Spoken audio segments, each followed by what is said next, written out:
Investigation of Indomie noodles begins today. Government officials suspended over alleged salary padding. Soludo threatens pay cut for workers observing sit at home. Kidnapped former NBA president freed after 2 weeks. And on stories outside the shores of Nigeria, Palestinian Qadar Adnan dies in Israel jail after 86 days on hunger strike. Details now.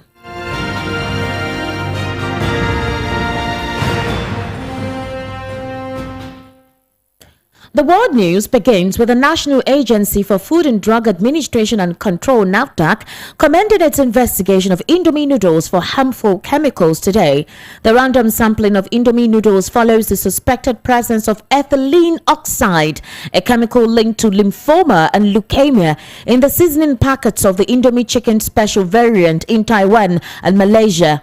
A statement by the NAFDAC Director General, Professor Mojishola Adeyeye, said, and I read, NAFDAC started investigating and responding immediately to the news of recalled Indomie noodles by Taiwan and Malaysia authorities.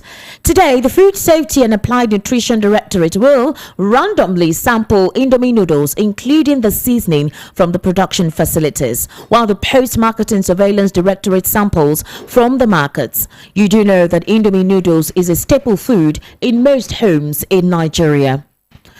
Meanwhile, some civil servants across ministries, departments and agencies have been suspended for their alleged roles in salary padding.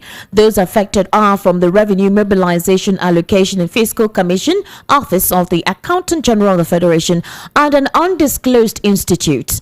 VOP News learned that the suspended workers connived with some officials in the OAGF to pad their salaries by manipulating the Integrated Personnel and Payroll Information System, IPIS. An assistant director deployed in the IPPIS unit of RMAFC is undergoing probe over salary padding. The assistant director, who is a desk officer in charge of staff salary, was alleged to have connived with the OAGF personnel to pad the salaries of unspecified number of lower cadre workers. A source familiar with the incident said, and I read, the AD in connivance with some staff members are deep in the salary padding racket. The alarm blew recently when a level 7 officer, whose salary should be in the range of 60,000 naira, was paid over 400,000 naira, the salary package of a director. What happened was that another colleague on the same salary scale saw the pay slip of a female colleague with a net pay of over 400,000 naira. Surprised, he tried to get details of the excess payment but was rebuffed. Following the cold attitude from his colleague, the aggrieved staff raised the alarm and a committee was set up to investigate the matter. The salary padding racket has been on for a while among a small clique of civil servants in different MDAs, with the IPPRS office in the OAGF as epicenter of the activities. In order for us to actually talk more on this activity within the federal government concerning the salary padding and the manipulation of salary structures within some cadre in federal ministries, departments and agencies, I have the telephone a public affairs analyst, a political commentator, also a journalist, Elvis Elimehele. Mr. Elvis, good afternoon and welcome to the World News at 12. Good afternoon, Esther. How are you doing? I'm fine. Can you speak a little bit louder? Your voice sounds very faint. Okay, I will do that.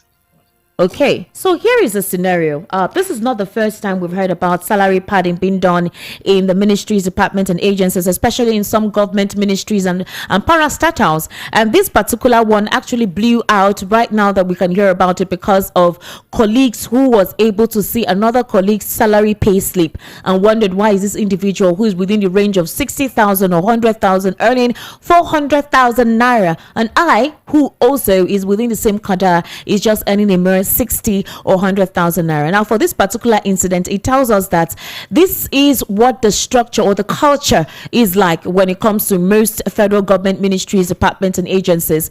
Padding has always been a lifestyle or a structure and attitude, that one can say is normal that occurs in the ministry. We do know what transpired one time for the budget padding, whereby the budget was padded, extra amount of money was also added to the budget. It seems to be a culture, in the Nigerian public space, especially with some of these ministries and agencies. So it is not surprising to hear that this development is taking place. What's your take on it?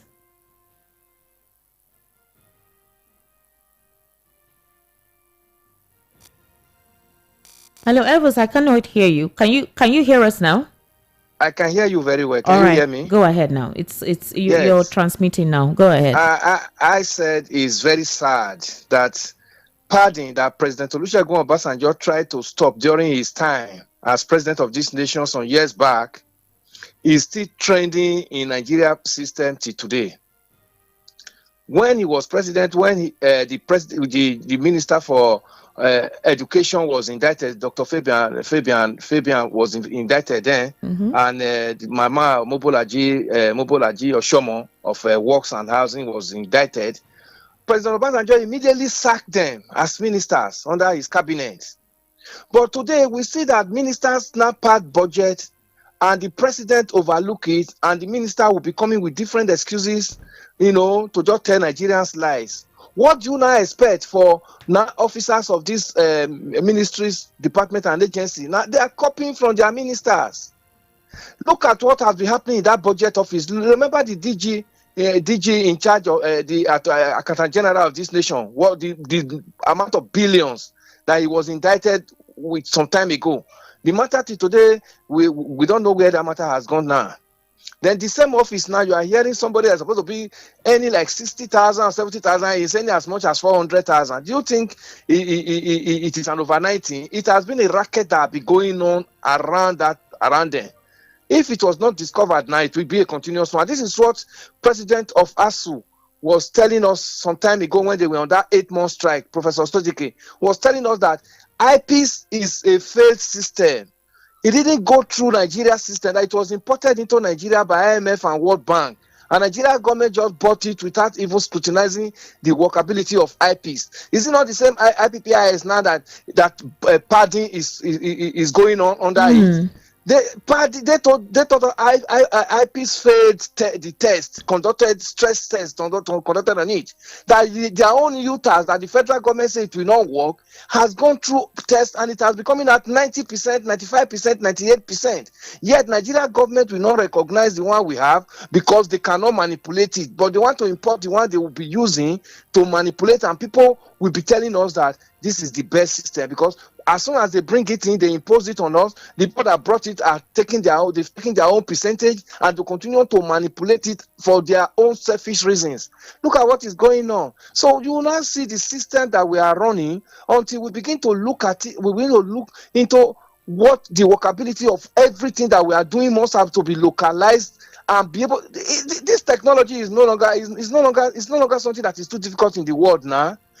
Every country is not trying to localize their own technology so that you will not have this kind of issue.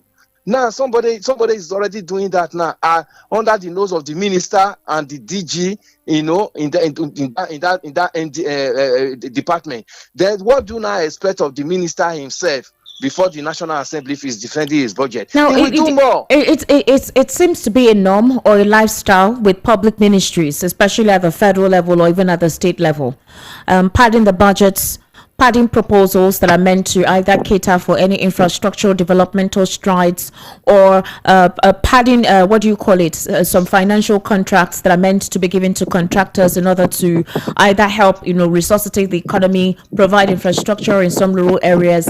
And even when it comes to emergency reliefs, especially, for example, like the case with Sudan, it's common to see whereby a stipulated amount of money that can take care of the situation is also padded. Now, this particular scenario came to the limelight because of a colleague or two individuals who work in a particular sector within the ministry, department, and agencies in one of that. And the idea is because what happened by mistake to see the pay slip of a colleague who they are in the same cadre. Now, in this kind of scenario, from 60,000 naira that is meant to be your monthly earning based on the level that you occupy, or let's just approximate it to 100,000 naira, right, as your monthly salary, and then for them to check the pay slip, you're being paid 300,000 naira extra. And in that particular cadre that you belong, you may not be doing as much as whoever is below your cadre. So you're earning 10 times more, than your colleague who is either within the same cadre with you or even someone who is lower than you. Now, the question is, while they begin investigation, we do know that this is not the only instance, that there are other several instances like this within the same ministry if things need to be looked into. So would we say that what the university lecturers were clamoring for at the time, that the federal government refused to pay heed to, was deliberately refused to be heeded to by the federal government? Like you said, IPPIS was imported. The UTAS that was done by the lecturers, which was tested, which actually went through the test, which the federal government refused to accept as a modular for payment. It's obvious that this padding system is what they are used to within the ministries and parastatals, and they did not want to stop doing that. That is why they stuck on this. Will practically say that that's what the scenario is like? Yes, absolutely. That's why ASU was telling Nigerians then that they should test their IPs along with their own UTAS and see the one that will come out with a formidable result for Nigerians to believe in. Now, is it not proving that ASU was just being punished unjustly? Because they just want to demoralize ASU and give them some kind of blackmail. They just began to tell Nigerians that ASU have refused to accept their pay system, the pay system of IPIS or whatever they call it. IPPIS. And now ASU has been vindicated now that what they were telling Nigerians is right. If in the civilized nations of this world, if you have any issue of this nature, you go to university to meet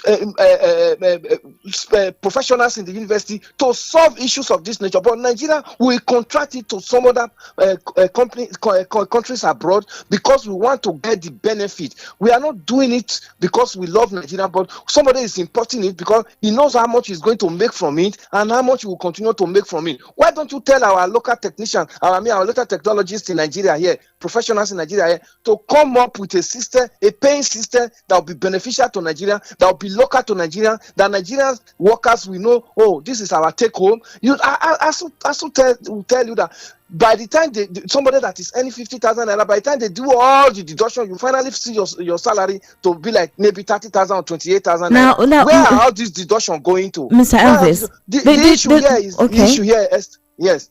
One of the workers said that this particular incident is a conniving situation where the civil servants who are working with the MDA, right? The civil servants who were suspended are working with the MDA.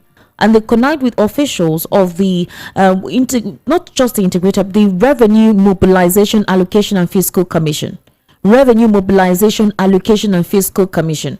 We do know how much money comes into that department, right? When you hear Revenue Mobilization Allocation, they not only get the revenue, they're also responsible for allocating. So, for example, we have local governments who get to receive their own quota or amount of money from the state governments. Normally, these things are meant to be done through, either transactions. You do know how much a particular local government is meant to get, but they usually have this jack meeting. Right, this is where the mobilization of these allocations are. This is basically how they try to disburse it, and each of the local government chairmen that represent any of the local governments, they converge there together, and their amount of money is located for them. Each local government is given to them. I don't know if that's a system that still operates now, or they've been able to update the process, because that was the crude manner with which it was done. So you see this chairman with Ganamos go bags or very, very big boxes collecting money allocated for that particular local government, and it's easy to take monies out of it to do whatever personal thing any individual wants to do at that point in time, and no one is going to audit, no one is going to question, nobody is going to investigate. That's basically how it's done. Now, in this particular instance, these individuals who were suspended in connivance with the Revenue Mobilization Accounting Commission, and of course, again, the Office of the Accountant General of the Federation, and an undisclosed institute. Now, these are government offices that are highly placed. If we have this kind of system being operated within these institutions are meant to give a schedule. They're meant to give a leaflet for other institutions to follow through with, for other institutions to emulate. If these institutions can brazenly do this, then what happens to other paraministries and agencies? That's one. Two, is it just enough to suspend them? Is suspension just enough? Because for this particular scenario coming to the limelight, there is more. It's a culture, it's a system they get away with. Remember, this administration's tripod was to fight corruption.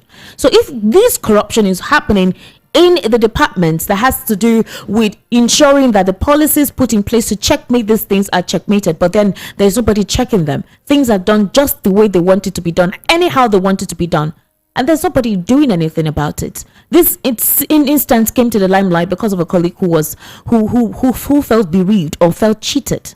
So, is it enough to suspend these officials? Is it enough to suspend these individuals? Remember the sensitive office they occupy.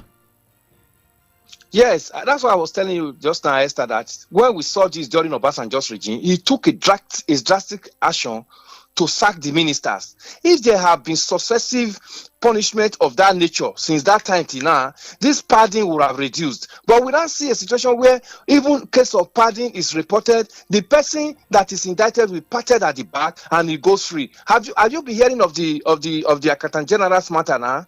I heard the last time I heard was that he's trying to do a plea bargain. How much of plea bargain are you going to do in such billions that one person took away? That's this same matter that is happening under that same office. This is what we are talking about. These officers now, by tomorrow, it's in the news now. Tomorrow, these officers will there will be no sanction. They will just be left free, and Nigeria money will just be going like that. Another person will not see it as an opportunity. What happened to A that day? That he did it and he went scot-free. There should be punitive measures for any infraction that is committed by officer or whoever. These are supposed to be employed government officials. This is the money they are using to build all the mansions you are seeing in Abuja. It is not the salary. That's why people will tell you that the civil service needs a lot of searchlight to be beamed into the civil service of this nation. That's where the corruption begins from. Those are the ones that teach the minister how to remove money, how to move money away, and this is what is inherent in these ministries. Tomorrow you will not hear anything about this. One would have expected now our DSS that knows how to run around people that speak against the government should round up all these guys and let them be investigated, because it is not just it's a cartel. So many people are involved in this, because remember that there is BVN. These people are paid through the bank, so bank cannot even say last month, before now you were earning like 70,000, now your salary has just suddenly jumped to 400,000. The bank cannot even raise such discrepancies and say, please, I need you to clear this. But you and I know that if some money enter your account now, that the bank will invite you and say, how did you get this? How did such an amount enter your account that they never expected you to have such an amount? But they saw that somebody was earning maybe 70,000 some few months back. Now it just suddenly dropped. It just suddenly jumped to 400,000. Nobody raised the alarm from the bank until a colleague has to raise the alarm because the colleague was fortunate to see it. If he has not seen it would have continued. And at the end of the day, now you see that colleague that blew this whistle now will begin to hunt him. Exactly. Because the cabal that are involved in this chain will want that colleague to be thrown out so that their nefarious activities can continue. This is what we are talking. Do we have a functioning government who is actually looking at the promises they gave to us that corruption was going to be a thing of the past if they get into power? 8 years have gone down the drain now. We have just about 28 days for this government to go. How many people have been jailed because of corruption? How many people have you heard now that their cases are in court or they are in prison bar behind the prisons as a result of corrupt practices that they were indicted in and they were prosecuted and jailed? That's to tell you that every promise you hear from most of these politicians are just mere figments, just to deceive us. We are talking about incoming government now. We are going into it. A lot are on ground now. Where would they start from? So I want a situation where I'm looking at a situation where if you give Nigerians the promise, this is what you want to come and do it. Even if you cannot do it 100%, let us see that you have an effort. All right. DSS can easily arrest you and I because we are not too connected, but they cannot pick up these ones now who are manipulating Nigerians' money at the expense of Nigerians. Exactly. These are the issues which you'll be looking at. All right, Mr. Elvis, there's this development too concerning financial infractions with the son of President-elect Seyi Tinubu, who has been linked to the purchase of a London mansion under fraud investigation by the federal government. Seyi reportedly bought the house in 2017 for $10.8 million through his firm. And this report actually was not by any local media, all right? It wasn't by any local media, it was by Bloomberg. So that tells you that this time around they were not cognizant of whatever position that he occupies or his personality precisely with with the politics in this part of the world. Now they were citing previously unreported UK company documents, and the report said the property acquired by Sheyi's firm was part of the biggest corruption scandals the administration of President Muhammadu Buhari was seeking to probe. Here was seeking to probe. It was one of the biggest corruption scandals that this current administration was seeking to probe. And then the documents, as seen by Bloomberg, show the president-elect's 37-year-old son, who is the main shareholder of Aranda Overseas Co., an offshore company that paid £9 million, which is about $10.8 million, to a Dutch bank for the property in North London in late 2017. So here is what the report says. The private three-floor residence in St. John's Wood, a district favored by American bankers, is equipped with an 8-car driveway, 2 gardens, electric gates, and a gym. It also said in the report that the purchase of the Nigerian government was seeking to arrest the house's former owner, accusing him of going on the run while owing the government, or rather the country, an oil trading debt worth more than $1.5 billion. The state was also attempting to confiscate the upscale real estate and other assets it suspected had been acquired by the businessman, a particular Kolawole Aluko, with the profits of crime. All right, so the Bola Ahmed Tinubu, he's 71 years old, of course won the February 25 elections as a candidate of the ruling All Progressives Congress. Now here is also another thing to look at. There is no suggestion that President-elect was personally involved in the acquisition of the UK property in 2017. Meanwhile, President Muhammadu Buhari has visited him there in August 2021, nearly 4 years after the purchase took place. All right, so Tinubu, who will take over as the head of the state of the nation this month, has long been questioned about the source of his family's wealth, including throughout the recent election campaign, when he and his representatives were pressed about it by local and international media. Now, he and his campaign have said he made his fortune before going into politics by inheriting real estate, investing well, and working as an accountant at Deloitte and an executive at the Nigerian subsidiary of Mobil Oil in the 1980s and 1990s. Now, apparently, they tried to get across to the president-elect and his son, but they did not respond to their calls. They did not respond to their emails and text messages. So the British lawyer listed as Aranda's agent in the UK declined to comment, citing confidentiality rules. What do you say about this? I mean, this particular report coming at a time where the president-elect is meant to be inaugurated on May 29. The son is involved in a supposed property that seems to be a corrupt scam. What's your take on this? Esther, thank you so much. I think this story is developing, and I know it's developing. More investigations will be carried out. But the fact is, that I think VOP is one of the local media that is breaking it now, and I'm happy about this. Let me tell you, what is going to happen is that they are going to fight tooth and nail to make sure that this story doesn't get the limelight it desires. But Nigerian media, I so trust us that we can do more than what we are doing, and we have been doing it.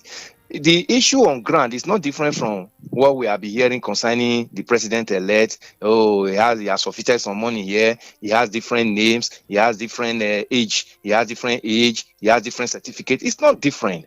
So we should, this very particular one that we are talking about, 9 million whatever pounds, they should come out and prove it, how they acquire it. And you just made mention of president visited the president-elect in that same mansion some years ago. And I mean, the president, present president, we know when he was coming in 2015. Well, we have the opinion that this man does not like flamboyancy. But today, we have discovered that he visits his political opponent, his political cohort everywhere, without even questioning how they got the means to put up such. I mean, Nigeria government, since this one has broken now, they should begin to investigate it. Let the appropriate agency begin to investigate it. I know nothing will come out of it because they are going to be handed over to, and they will look for every means to kill the story and tell you it's a lie. We heard the one of Festus Keyamo about 2 weeks ago. Nobody is talking about it now. In that same London, they'll come out and tell you lies that they got this is how they got it, or they worked for it, or it is not even their own. Some of them they will deny it outrightly. It's not their own, and begin to forge certificate papers. But I think we should not sweep this under the carpet. Nigerians should begin to ask questions and is this how we are going to face in the next 4 years? Even outside the government, you can do this. By the time you are in government, we should expect more from what you can do. So Nigerians just need to start talking. We just have to begin to remind our government that we need this country sanitized, because they said he that is coming to equity must come with clean hands. If you are coming as president-elect and sworn in as president, and you are telling us you are going to fight corruption, we must see you as an emblem that, yes, this man has the body language to fight the corruption. Not so many things around you that are not cleared, and you are telling us you are coming to fight corruption. Nobody will believe such. So, Esther, let's watch and see their reaction since this story has entered the press now. Let's hear from them. They will know where to pick it from. I'd love to ask you more questions of this, because will this continue to be the body language whereby these things are brazenly done in public institutions and nothing is done about it, and we begin to see other people emulate this instance? Because if you look at the salary padding situation, it's almost commensurate to something like this, and it was meant to be investigated way back in 2017 under this administration, but eventually it wasn't investigated. Why? Because it's president-elect's son, or possibly a property bought under the guise with the president-elect's son's name. Maybe it's the property owned by the president-elect. Now, it may not belong to him, but hey, these are the issues. If these continues to be the tandem, then what happens if the common man decides to toe the same line? It is the common man that will be arrested and jailed, because the common man do not have the influence they have. Let me tell you, if you must stand out as a figure to fight corruption, you yourself must be seen as corruption free. We had a president in this nation, late President Musa Yar'Adua, who told Nigerians that any money that the ministry did not finish spending at the end of the fiscal year, the budget, should be returned back to the CBN. You know, because what they do is that they don't spend budget until half of the year is gone, so that they have enough to take to their own coffers when the new budget comes in. Say return it. But there was something happened to Professor Adenike Great when she was the minister for health under Yar'Adua's regime. That same money Yar'Adua said must be returned was used as part of Christmas bonus for Mama, and Mama didn't know that the permanent secretary said this is for your Christmas. At the end of the day, the money was traced to that money, and the woman was asked to leave, she left. Since that time till now, how many people have you heard that have been indicted of such things, that have said, okay, I'm leaving my office, or it's in the court being prosecuted? Nobody. So that's to tell you that the government that are telling you that they are fighting corruption are the ones that are supporting the corrupt practices that is going on in this nation. You can't do it. We can only announce it to the people. This is what is going on. We cannot prosecute. The government have all the machineries to prosecute and jail, but we have not heard of it. All right. Thank you so much, Mr. Elvis, for your contribution to the World News at 12. I do appreciate that. Thank you, Esther. All right, moving on. Charles Soludo, governor of Anambra State, has threatened to cut salaries of workers who are absent from work on sit-at-home days in the state. He spoke on the issue while addressing Anambra State workforce at May Day celebration, which was held at Dr. Alex Ekweme Square, Awka, on Monday. According to him, Monday's sit-at-home has become an excuse for workers to stop coming to work on Mondays, noting that it cannot continue. Recently, Soludo had increased workers' salaries by 10%. In the meantime, a former president of the Nigerian Bar Association, Mr. Okewale, a senior advocate of Nigeria, has finally joined his family after regaining freedom from the den of kidnappers. The 26th president of the NBA was kidnapped and held hostage for 14 days following a violent attack on his convoy along East-West Road in Obiakpo local government area, Rivers State, on the 17th of April 2023. The president of the NBA, Yakubu Chonoko-Meyekau, disclosed this on Monday evening. He reiterated the NBA's call on the federal government to live up to its constitutional responsibility of protecting the lives and properties of all Nigerians in all its ramifications. And now a prominent Palestinian prisoner has died in an Israel jail after 86 days on hunger strike. Kada Adnan was a senior figure in the militant group Islamic Jihad, who Israel had charged with terrorism offenses. Also, hours after his death, militants fired 3 rockets from the Gaza Strip towards Israel. No one, however, was hurt. The Palestinian Prime Minister accused Israel of deliberately assassinating Adnan, while Islamic Jihad warned Israel that it would pay the highest price. Adnan, who was 45 and from the north of the occupied West Bank, had have been in and out of detention by Israel over the past 2 decades. To wrap up the world news at 12, let's take a look at the top stories. You heard that the investigation of Indomie noodles begins today. Also, government officials have been suspended over alleged salary padding. Governor Soludo threatens pay cut for workers observing sit-at-home. Kidnapped former NBA president freed after 2 weeks. And Palestinian Qatar Adnan dies in Israel jail after 86 days on hunger strike. That is a wrap on the world news at 12 and Voice of the People 90.3.